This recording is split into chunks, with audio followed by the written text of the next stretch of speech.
தினம் ஒரு தகவல். வீட்டில் விளக்கு ஏற்றுவது ஏன்? ஒரு ஊர்ல ஒரு குடியானவன். அவனுக்கு 2 மகள்கள். ஒருவருக்கு உள்ளூரிலேயே திருமணம் முடித்து உள்ளூரிலேயே வாழ்க்கைப்பட்டாள். மற்றொரு மகள், அதாவது இளையவள், ஒரு சோழியனுக்கு வாழ்க்கைப்பட்டாள் அயலூரிலே, வெளியூர்ல. காலங்கள் உருண்டோடியது. அந்த கிழக்குடியானவன், அதாவது அவங்க அப்பா இறந்துட்டார். அதே மாதிரி உள்ளூர்லேயே மூத்த மகள் கட்டி கொடுத்தான் இல்லையா, அவனோட கணவனும் இறந்து விட்டார். அவளது தங்கையோ அடுத்த ஊரில் கணவனுடன் சுகமாக வாழ்ந்து கொண்டிருந்தாள். மூத்த மகளுக்கு வாரிசுகள் இல்லை, அதாவது சந்ததிகள் இல்லை. ஆகையால் வயிற்று பிழைப்புக்காக நிலத்தில் கூலி வேலை செய்யலாம் என்றால் இப்போ நில வேலைலாம் இல்லாமல் போச்சு. அதனால் இப்போதான் ஊருக்கு ஊர் இந்த 100 நாள் வேலை திட்டம் அதில் வேலை செஞ்சா. அதில் நல்ல வருமானம். தினமும் என்ன பண்ணால் அதில் வர வருமானத்தை வச்சு தினமும் 2 படி அரிசி சமைச்சு உண்பாள். அப்படியும் பசி தீராது அவளுக்கு. யாரிடமும் சொல்லவும் வெட்கம். ஏன்னா 2 படி அரிசி, ஒரு டம்ளர் அரிசி போட்டாலே ஒருத்தர் சாப்பிடலாம். ஆனால் அவள் 2 படி அரிசி வெடிக்கிறா. 2 படி அரிசியும் போட்டு சாப்பிட்றா. பத்த மாட்டேங்குது, சாப்பாடு பத்த மாட்டேங்குது. அதில் வெளியே சொல்கிறதுக்கும் வெட்கமாக இருக்கிறது. அதனால் வெளியே சொன்னால் தானே, ஏம்மா இவ்வளோ வெடிக்கிறேன், எனக்கு பத்த மாட்டேங்குதுன்னு யாருக்கிட்ட சொன்னால் அதுக்கு எதனா காரணம் சொல்லுவாங்க. அந்த காரணத்துக்கு ஏற்ற மாதிரி நடந்துக்குவா. அவளால் அந்த வெளியே சொல்ல முடியல. ஒரு நாள் என்ன பண்ணாப்புல, அவளுடைய தங்கை வெளியூர்லேருந்து வந்தா. தன்னுடைய அக்காவை பார்க்கறதுக்காக சொந்த ஊருக்கு வந்தாள். அக்காவும் இந்த 100 நாள் வேலைக்கு போயிட்டு முடிச்சுட்டு மதிய நேரத்தில் வந்தான். வந்துட்டு 2 பேரும் நல்லா பொழுது சாயிற வரைக்கும் நல்லா பேசிட்டு இருந்தாங்க. அவங்களுடைய சொந்த கதைகளை பேசி கொண்டு இருந்தார்கள். பொழுது சாயும் முன் வீட்டுக்கு அவளுடைய தங்கை சமையல் செய்ய சொன்னான். பசி எடுக்குது, சாப்பிடலாம் அப்படின்னு. அதனால அவளோட அக்கா என்ன பண்ணா, 2 படி அரிசி வெடிப்பா இல்லையா, கூட 6 படி அரிசி மேலே போட்டு 2.5 படி அரிசியை எடுத்தா. தங்கை சொன்னான், அவளோட தங்கச்சி சொன்னான், ஏங்க இவ்வளோ 2.5 படி அரிசி எடுத்து வச்சுக்கிற, அதனால ஏன் இவ்வளோ 2 பேர் தானே இருக்கோம், எதுக்கு 2.5 படி அரிசி? அடி போடி இவ்வளோ, நான் 2 படி அரிசி வடித்து சாப்பிடுவேன், இப்போ நீ வேற வந்திருக்க, அதனால் 6 படி அரிசியை எக்ஸ்ட்ரா போட்டு இது பண்ணுறேன். சரி பரவாயில்ல, பொழுது சாஞ்சிச்சு, முதல்ல விளக்கு ஏற்றிட்டு அப்புறம் சமையல் பண்ணு, இருட்டில் சமைக்காத அப்படின்னு தங்கச்சிக்காரி சொன்னான். மேலும் என் வீட்டில் நான் விளக்கு வெளிச்சத்தில் தான் சாப்பிடுவேன் அப்படின்னு தங்கச்சிக்காரி சொன்னான். அது அக்காக்காரிக்கு என்னவோ மாறி இருந்தது.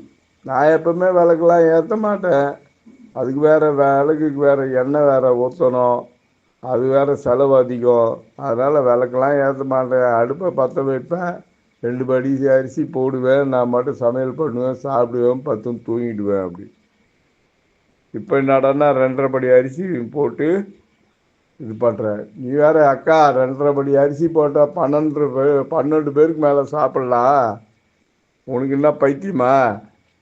2 பேருக்கு 2 டம்ளர் அரிசி போட்டாவே போதும், நீ யார் 2.5 படி அரிசி போடுற அப்படின்னா. அதுக்கு இதப்பா நான் தினமும் நான் இப்படி தான் சாப்பிடுவேன், இப்படி தான் சோறு ஆக்குவேன், நீ வேற வந்திருக்கிறேன்னு சொல்லிட்டு 1/2 படி அரிசி மேலே போடுறேன்னு சொன்னேன். இதில் வேறு விளக்கு வேறு ஏற்றுன்னு சொல்கிறேன். விளக்குக்கு எண்ணெய் வாங்கினேன்னா நான் எங்கே போகிறது, காசும் பணமும் கிடையாது என்கிட்ட. நான் பாட்டுக்கு சாப்பிட்டு படுத்து தூங்கிடுவேன். இப்போ நீ வந்ததால் இப்போ இது வேற எண்ணெய் ஊற்றணும், எண்ணெய் விளக்கு ஏற்றணும்னு சொல்கிறியே அப்படின்னு. தங்க சொன்னான், எனக்கு சோறு கூட வேண்டாம், விளக்கு இல்லாமல் ஒரு நிமிடம் கூட இரவு பொழுதை நான் கழிக்க மாட்டேன். நான் வீட்டுக்கு போகிறேன், எங்கள் ஊருக்கு போகிறேன், இந்த மாதிரி லைட் இல்லாமல் எப்படி என்ன பண்ணுறது, விளக்கு இல்லாமல் என்ன பண்ணுறது அப்படின்னு.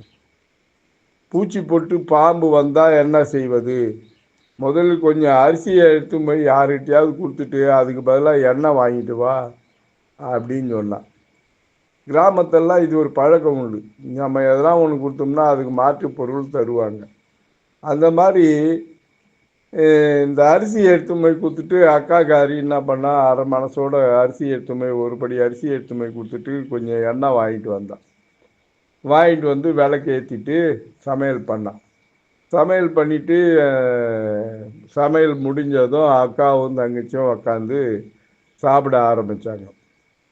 வயிறு நிரம்பிடுச்சு. 2 டம்ளர் அரிசி தான் போட்டாப்புல வயிறு நிரம்பிச்சு. இன்னும் 2.5 படி போட்டு, நான் 2 படி போட்டு சாப்பிடுவேன், வயிறு நிறையல. ஆனால் 2 படி 2 டம்ளர் அரிசியே வயிறு நிறைஞ்சிச்சு அப்படின்ட்டு அக்காக்காரி சொன்னான்.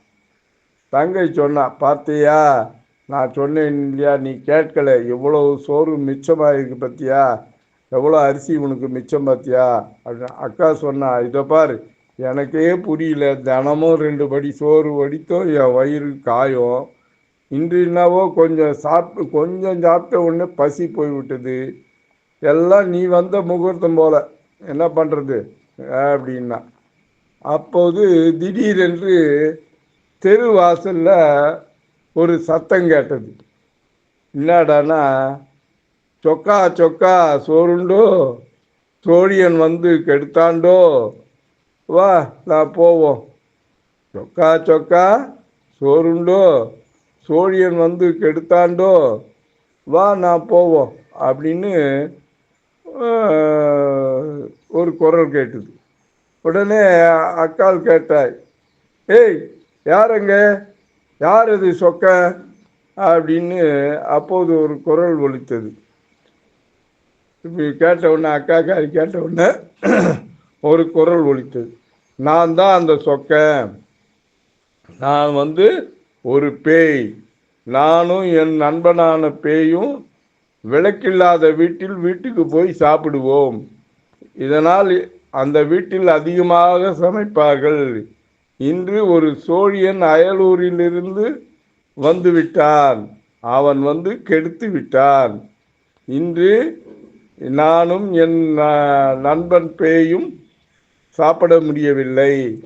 அதனால் என் நண்பன் பேயிடம் நான் சொன்னேன் அப்படின்னு அந்த பேய், வெளியில் இருக்க பேய் சொல்லுச்சு. நாங்கள் இருவரும் வீட்டுக்கு போய்விடுகிறோம், நாங்கள் இருவரும் வேறு வீட்டுக்கு, அங்கே விளக்கு இல்லாமல் இருக்கோ அந்த வீட்டுக்கு போய்விடுகிறோம், இங்கே விளக்கு எரியுதே அதனால் வீட்டுக்குள்ளே நாங்கள் வரமாட்டோம் அப்படின்னு சொல்லிட்டு அந்த பேய் சொல்லிட்டு போயிடு. இதை கேட்ட அக்காளுக்கும் தங்கைக்கும் ஒரே ஆச்சரியம், அதிசயம். அன்று முதல் அவள் அக்காள் வீட்டில் விளக்கு ஏற்றாமல் சமைப்பது இல்லை. எல்லோரும் சாப்பிடும் அளவு சோறுண்ட பின் அவள் வயிறும் நிறைந்தது, வாழ்வும் சிறந்தது. இதுதான் சொக்கா சொக்கா சோறுண்டோ, சோழியன் வந்து கெடுத்தாண்டோ அப்படின்னு சொல்லுவாங்க. இப்படி தான் கணவனும் மனைவியும் சாப்பிட்டுக்கிட்டே இருக்காங்க. இரவு நேரத்தில் சாப்பிட்டுக்கிட்டே இருக்காங்க. சாப்பிட்டுக்கிட்டு இருக்கிற நேரத்தில் திடீர்னு கரண்ட் ஆஃப் ஆயிடுச்சு. உடனே மனைவி சொன்னா, ஏங்க சாப்பிடாதீங்க, விளக்கு ஏற்றிட்டு வரேன், அதுக்குள்ளே சாப்பிடாதீங்க, இரவு நேரத்தில் சாப்பிடக்கூடாது, கம்முன்னு இருங்க. ஏன்டி அப்படின்னா, இரவு நேரத்தில் சாப்பிட்டோம்னா இந்த பேய் வந்து சாப்பிட்ருன்னு சொல்லுவாங்க, அதனால் சாப்பிடாதீங்க. சரிங்க. சரி நீ போய் விளக்கு ஏற்றின்னு வான்னா மெழுகுவர்த்தி ஏற்றின்னு வரதுக்குள்ளே வந்து பார்த்தா உள்ள இந்த தட்டில் இருக்க இட்லியே காணாமல் போச்சு. 2 பேர் தட்டுலையும் இட்லியை காணோம். என்னடா அது இட்லியை காணோம், பேய் வந்து சாப்பிட்டுட்டு இருக்கேன்டி அப்படின்னாப்லையா. யார் கணவன் சொன்னான். அதெல்லாம் ஒன்றும் இல்லை, அப்பா நீ வெளியே போகும்போது உன் தட்டில் இருக்க இட்லியும் என் தட்டில் இருக்க இட்லியும் எடுத்து கடகடன்னு சாப்பிட்டாரு, அதை நான் பார்த்தேன் நல்லா அப்படின்னு பையன் சொன்னானான். இது எப்படி இருக்கு? மீண்டும் நாளை தினம் ஒரு தகவலில் சந்திப்போமா? அன்புடன் எம் தணிகானந்தம், சேந்தமங்கலம். வணக்கம்.